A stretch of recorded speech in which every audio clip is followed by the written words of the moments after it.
What if everything you've ever believed about motivation is wrong?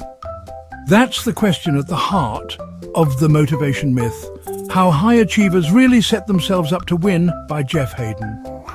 Most of us think we're just one big burst of inspiration away from changing our lives. We wait for motivation to magically show up, hoping it'll kickstart that essay, workout, or project. But, as Haden points out, motivation isn't the spark, it's the result. Let's break this down. This book flips the usual script.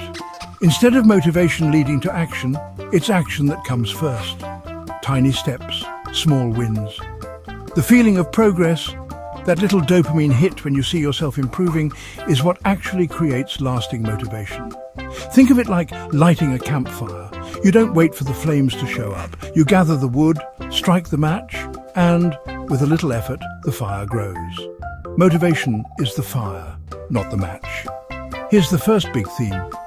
Motivation isn't a magical feeling that appears out of nowhere. It's built slowly by doing the work, even when you don't feel like it. Start with action, even if it's tiny, like writing one sentence or doing 5 push-ups. The spark comes after, not before. Second, Haden says forget about focusing only on huge goals.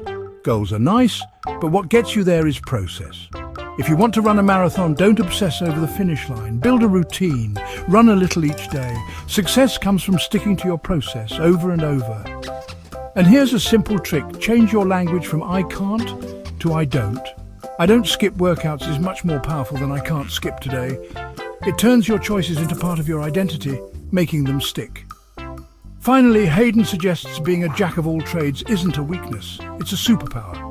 Learn across different fields, collect new skills and let them overlap.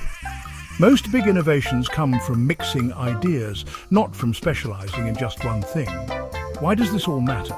Well, if you stop waiting for motivation and start building it through small actions, you'll find it suddenly a lot easier to get things done. Focus on your processes, not just your goals, and let your identity guide your habits. And don't be afraid to learn new things. It keeps life interesting and opens doors you didn't know existed. So, what's one small action you could take today, even if you don't feel motivated? Drop your answer in the comments. I'd love to hear it. Remember, don't wait for motivation. Start the process and let motivation follow. Thanks for watching, and I'll see you in the next one.